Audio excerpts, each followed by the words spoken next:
Why do I have to do everything by myself in this house?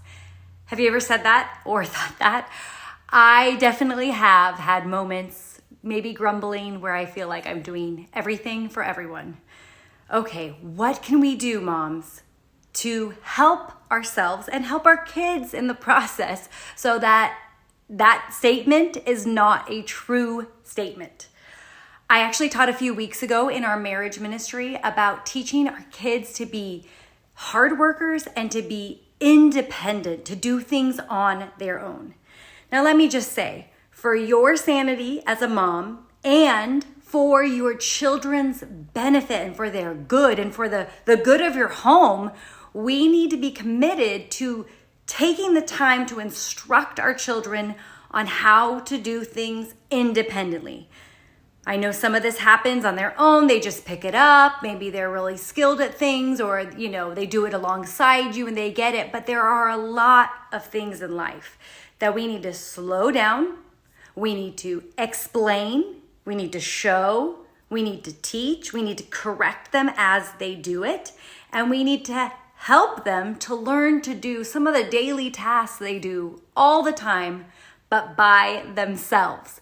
You think about getting dressed, getting a snack, getting water, shaving your legs someday, making lunch, maybe making dinner. I mean, there's all kinds of things that we can teach them as moms. And guess what? This is going to help you too. It helps me, right? Because eventually they're going to figure out how to do it on their own.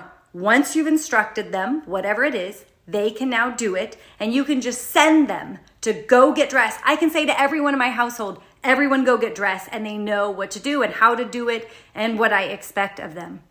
This also helps us to maybe feel like we don't have any help or nobody does anything around here. We know that's probably not true, but some of us have a tendency to take a lot on ourselves. And I think we need to see that it's okay and probably a good thing, their good and ours, if we pass off the things that they can do on their own. The third way it will help us is to fulfill what the Bible says. Proverbs 22:6 tells us as parents to train up our children in the way they should go. We need to do it spiritually. We need to do it emotionally and relationally. We need to teach them to work hard. That's the way that they should go, to be able to handle their problems and to be able to do it on their own. And so we need to give them the tools to do this. How will this help your kids? Because it's a help to us, but it will definitely help your children. Well, number one, they should be less whiny and needy if you teach them how to do it.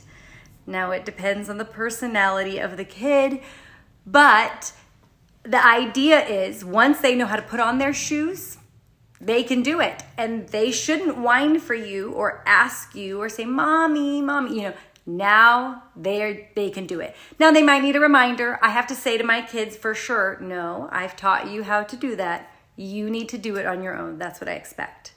But this will help from some of the whininess and the neediness and the interruptions. Number two, your kids will learn to serve others, especially those older children. When they know how to do things independently, now you can say to my sweet oldest, I can say to her, go help your younger siblings. This helps us. This helps them to learn to serve, to teach, to help.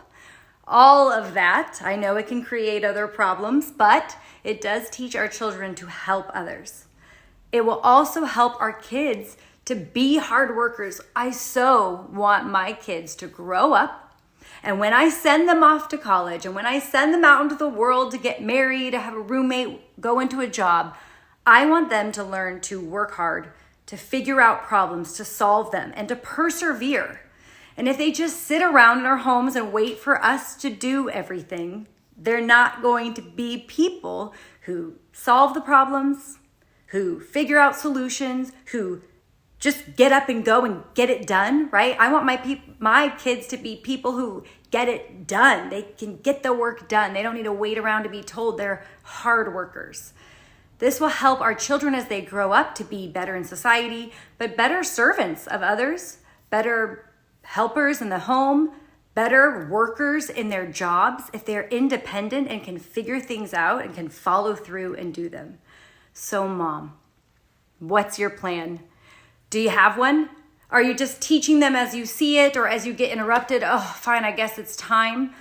Maybe you could do what I did. I went online on the internet and I printed out a chart that said age 2 to 3.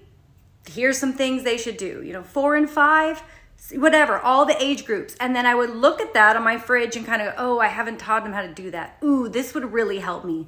Periodically too, I would just step back and think, what is really frustrating me in life?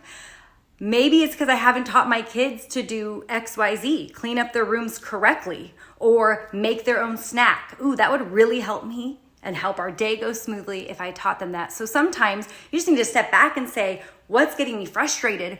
What can I do to teach my kids to be more helpful? Lock the house up, turn off the lights when we head to church. I've got kids who do that. All these things to help equip them to go out, to be independent, to be hard workers. What are you going to do starting this week, even one thing a week with each child where they could be more and more independent and help you and them?